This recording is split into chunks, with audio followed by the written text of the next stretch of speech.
بسم اللہ الرحمن الرحیم نحمد و نصلی علی رسول الکریم۔ حضرت امام ربانی مجدد الفسانی شیخ احمد فاروقی سرہندی رحمۃ اللہ علیہ کی ذات گرامی سے آپ تمام حضرات واقف ہیں۔ عقائد اہل سنت والجماعت کو عام کرنے میں آپ کا ایک بہت بڑا کارنامہ ہے۔ مکتوبات امام ربانی کا اگر آپ مطالعہ کریں تو آپ کو معلوم ہوگا کہ دیگر تصوف کے مسائل کے ساتھ ساتھ آپ نے عقائد اہل سنت کو کافی مضبوطی اور واضح طریقے سے جو ہے اس کو واضح کیا۔ اس کی ایک بڑی وجہ یہ تھی کہ خود جو ہے مغلیہ سلطنت کے اندر جو ہے وہ شیعی عقائد جو ہے بہت زیادہ داخل ہو گئے تھے اور اہل سنت والجماعت اپنے آپ کو جو ہے وہ کمزور تصور کرنے لگے تھے۔ تو ان کا بہت بڑا کارنامہ ہے۔ مکتوبات میں جو ہے بہت سی باتیں آپ کو جو ہے اس تعلق سے وہ ملیں گی۔ تو موقع کی مناسبت سے کہ عاشورہ کا یوم عاشورہ ہے آج، تو اس حوالے سے یہ ہم لوگوں کو پتہ ہونا چاہیے اہل سنت والجماعت کو کہ ہمارا جو مسلک ہے وہ افراط و تفریط کے درمیان ہے۔ بالکل ہم اہل بیت عظام کی بھی محبت میں گرفتار ہیں، اور صحابہ کرام میں سے کسی بھی صحابی کو، ایک ادنا صحابی یہ رسول کو بھی جو ہے وہ برا نہیں جانتے ہیں، ان کی محبت بھی اپنے دل میں رکھتے ہیں، ان کا اکرام اور تعظیم کرتے ہیں۔ تو دیکھیے کہ امام ربانی مجدد الفسانی شیخ احمد فاروقی سرہندی رحمۃ اللہ علیہ اپنے مکتوبات میں کیا فرماتے ہیں؟ اہل سنت و جماعت کی علامات سے ہے شیخین یعنی حضرت ابو بکر صدیق و حضرت عمر فاروق رضی اللہ تعالیٰ عنہ، علامات سے ہے کہ شیخین کو فضیلت دینا اور حضور صلی اللہ علیہ وآلہ وسلم کے دو دامادوں حضرت عثمان غنی اور حضرت علی کرم اللہ وجہہ سے محبت رکھنا۔ شیخین کو افضل ماننے کا عقیدہ، جبکہ ختنین حضرت عثمان غنی اور حضرت علی، چونکہ یہ دونوں داماد تھے حضور کے، تو ختنین کی محبت کے ساتھ جمع ہو تو یہ اہل سنت و جماعت کے خصائص میں سے ہے۔ شیخین کو افضل قرار دینے کا عقیدہ صحابہ اور تابعین کے اجماع سے ثابت ہو چکا ہے، چنانچہ اسے اکابر ائمہ نے نقل کیا ہے۔ ان میں سے ایک امام شافعی رحمۃ اللہ علیہ ہیں، اور شیخ ابو الحسن اشعری فرماتے ہیں کہ ابو بکر و عمر کا باقی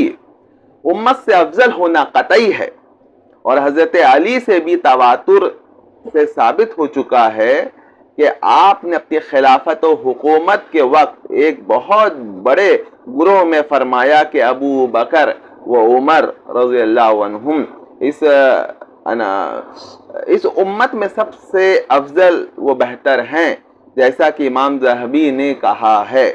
مختصر یہ کہ شیخین کی تفضیل کثیر اور معتبر راویوں سے شہرت و تواتر کی حد تک پہنچ چکی ہے۔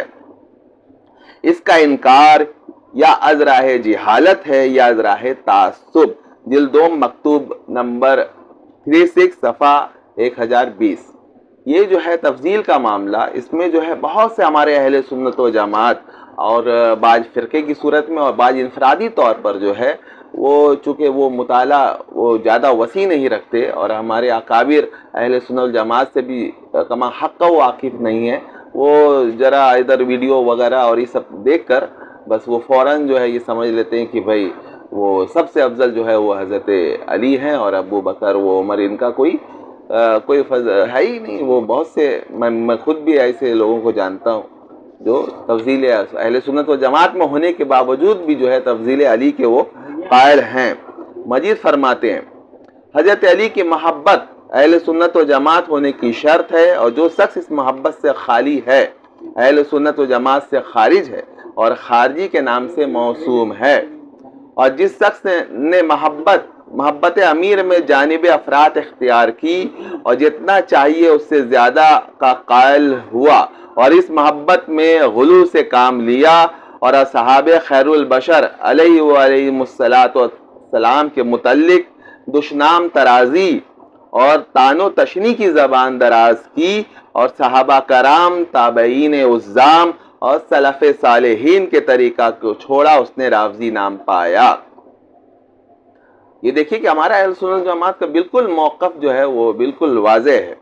کہ اگر اہل بیت کی محبت سے آپ کا دل خالی ہے تو آپ خوارج میں ہیں، آپ خارجی ہیں، ان کو ناصبی بھی جو ہے کچھ لوگ کہتے ہیں۔ اور آپ نے اگر افراد سے کام لیا اور اہل بیت کی محبت جتنی کہ ہونی چاہیے بڑھاتے بڑھاتے جو ہے بالکل ایک خیالی تصوراتی جو ہے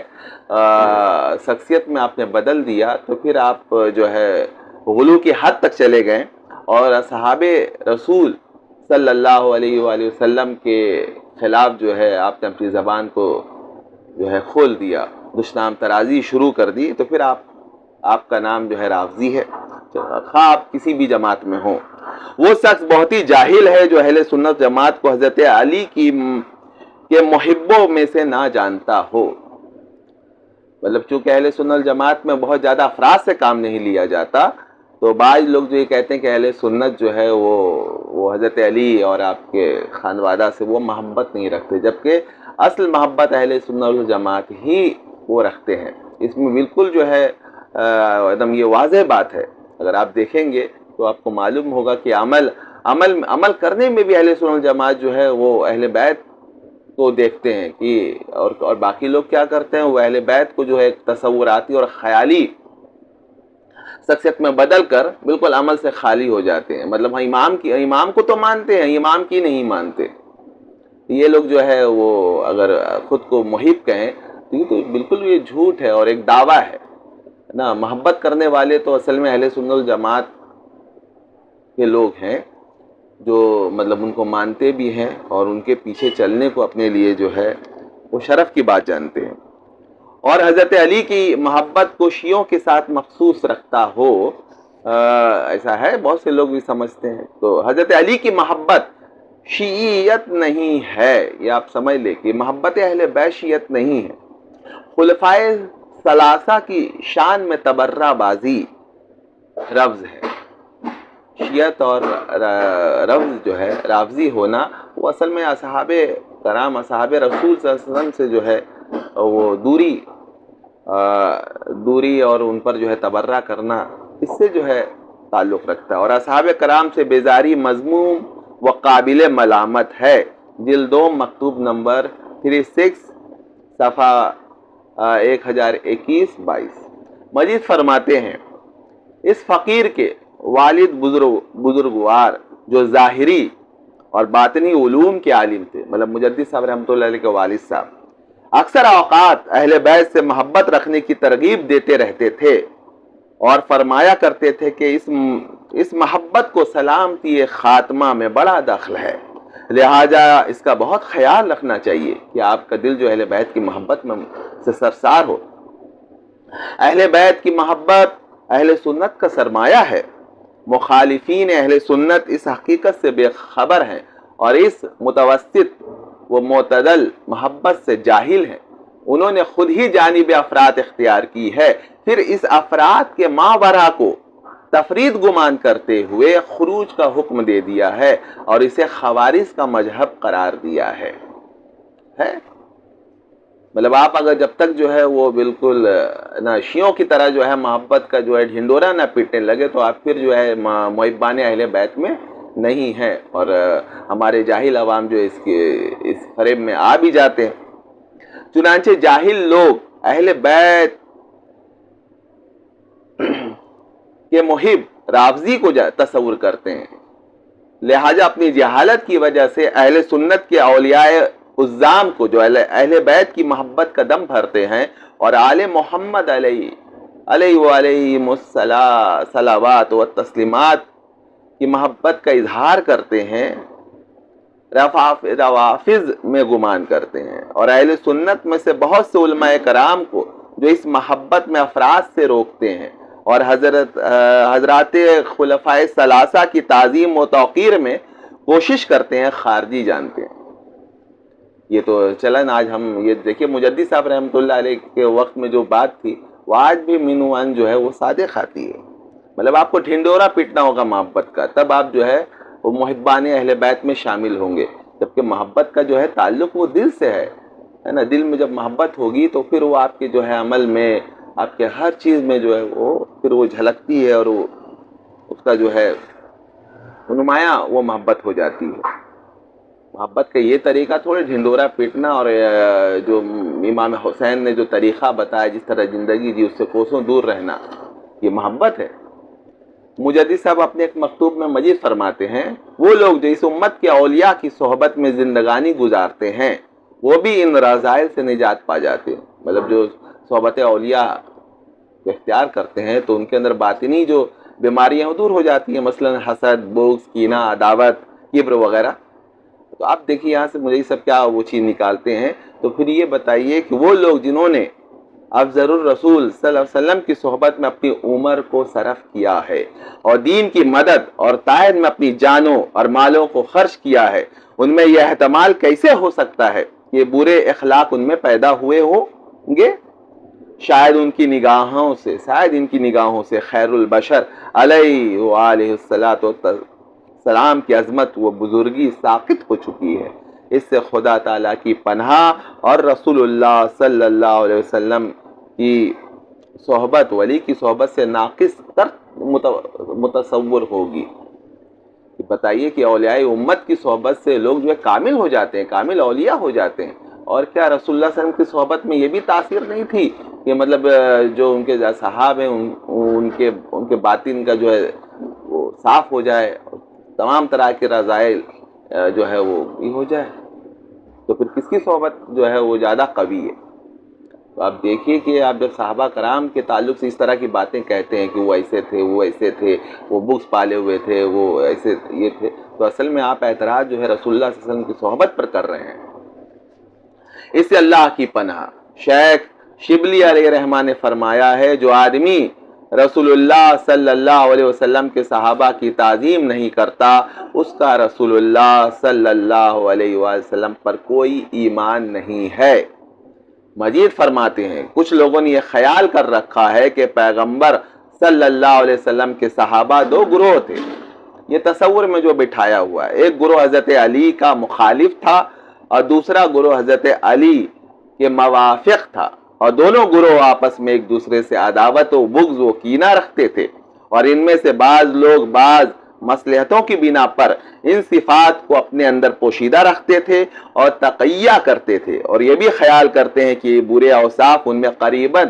100 سال تک رہے، یعنی جب تک رہے یہ اخلاق ان میں رہے، اور اس وہم کی بنا پر حضرت علی رضی اللہ تعالی عنہ کے مخالفین کو برے الفاظ سے یاد کرتے ہیں اور نامناسب چیزیں ان کی طرف منسوب کرتے ہیں۔ انصاف کرنا چاہیے کہ اس طرح دونوں فریق مورد طعن ہوں گے اور بری صفات سے متصف ہوں گے، اور اس امت کے بہترین آدمی بدترین آدمی ہوں گے، بلکہ تمام امتوں کے بدترین آدمی ہوں گے، اور اس زمانہ خیر شر میں بدل جائے گا۔ جلد دوم مکتوب نمبر 24 صفحہ 1328-76۔ اتنی پتے کی بات جو ہے مجدد صاحب نے فرمائی ہے، بس عقل چاہیے۔ آپ اگر عقل غور کریں گے کہ آپ کا یہ اعتراض جو اصحاب رسول پر ہوتا ہے یہ کہاں تک جاتا ہے اور کن کو جو ہے یہ تکلیف پہنچاتا ہے، اور پورا جو ہے اسلام کا قلعہ جو ہے وہ کیا ڈھہ نہیں جاتا ہے؟ کہ غور کریں گے تو اب آپ پر یہ جو ہے یہ کھلے گا۔ مجھے سمجھے فرماتے ہیں، کسی کو گالی دینے میں کوئی بھلائی اور عبادت ہوتی تو ابو جہل ابو لہب کو گالی دینا جو نصوص قرآنی کے مطابق ملعون اور مردود ہے اس امت کا وظیفہ ہوتا، اور اس کے ضمن بہت سی نیکیاں حاصل ہوتی۔ گالی دینے میں کون سی بھلائی ہے کہ جو کہ بے حیائی اور برائی کو شامل ہے، خاص طور پر اس آدمی کے حق میں جو اس کا اہل اور مستحق نہ ہو؟ جلد سوم مکتوب نمبر 24 صفحہ 1329-77۔ حضرت اللہ سبحانہ تعالی قرآن مجید میں پیغمبر صلی اللہ علیہ وسلم کے صحابہ کرام کے متعلق رحماء بینہم آپس میں مہربان فرماتا ہے، پس ان بزرگواروں کے حق میں ایک دوسرے سے عداوت و کینہ رکھنے کا گمان کرنا نص قرآن کے برخلاف ہے۔ جلد سوم مکتوب نمبر 96 صفحہ 1231۔ اور وہ 35 تک چلا گیا۔ یہ بہت مطلب جب آپ مکتوبات امام ربانی اٹھا کر دیکھیں گے تو آپ کو معلوم ہوگا کہ مجدد صاحب رحمۃ اللہ علیہ نے کیا مطلب جو ہے طریقے سے جو ہے اہل سنت الجماعت کے اس تعلق سے جو ہے عقیدے کو جو ہے صاف کیا ہے۔ ہر اہل سنت الجماعت کے فرد کو، چاہے وہ عالم میں ہو یا نہ ہو، لیکن اس کو مکتوبات امام ربانی کو پڑھنا چاہیے، تاکہ ہم یہ تو جان سکیں اہل سنت الجماعت کا جو مسلک ہے وہ بالکل معتدل ہے اور افراط تفریط دونوں سے وہ بچا ہوا ہے۔ یہ تھوڑے ہے کہ بھئی ہم جو ہے امام حسین کی محبت تبھی جو ہے وہ لوگ کہتے ہیں کہ تولّا بے تبرہ جو ہے وہ ہوتا ہی جو ہے، تبرہ کرنا یہ ضروری ہے یہ محبت کے لیے۔ تو یہ ان کا جو ہے وہ عقیدہ ہے اور ان کا یہ طرز ہے، ہم اس کو کیوں اپنائے جا رہے ہیں؟ ہمیں اہل سنت جماعت میں بہت سے جاہل، ظاہر ہے وہ زیادہ پڑھے لکھے نہیں ہوتے، تو وہ اور بہت سی ویڈیوز جو سوشل میڈیا پر جو ہے وہ گردش میں ہیں اور وہ گمراہ لوگ ہیں، اس کی جو ہے وہ سب ایک فریدی کیا ہے وہ فریدی ہے اور کتنے لوگ ہیں، تو اس طرح کی باتیں وہ پھیلاتے ہیں اور دکھاتے ہیں کہ بھائی فلاں کتب میں فلاں کو، ارے بھائی ایک ولی اللہ تم دکھا دو، حضرت بڑے پیر صاحب رحمۃ اللہ علیہ، حضرت خواجہ معین الدین چشتی اجمیر، اور جتنے بھی اولیاء کرام اس امت کے گزرے اور اہل سنت الجماعت کی جتنے اکابر ائمہ اور علماء گزرے، ان میں ایک کا بھی قول اور کوئی جو ہے اقتباس دکھاؤ ہے نا جس میں جو ہے صحابہ کرام کو گالی دینا جائز ہو اور اس طرح کی باتیں، چاہے وہ حضرت امیر معاویہ ہوں یا کوئی دیگر ہوں، ہے کہیں پر ہے تو وہ دکھاؤ۔ یہ اپنی منطقی اور اپنا فلسفہ جھاڑنا اور ادھر ادھر سے جو ہے وہ ہیر پھیر کر کے جو ہے وہ شیعہ عقائد کو جو ہے وہ اہل سنت والجماعت کا عقیدہ کے طور پہ جو ہے وہ پیش کرنا، یہ کہاں سے آپ نے لایا؟ اللہ تعالی ہم کو جو ہے ان سب فتنوں سے جو ہے محفوظ رکھے اور راہ مستقیم پر جو ہے ہم سب کو قائم رکھے، آمین یا رب العالمین۔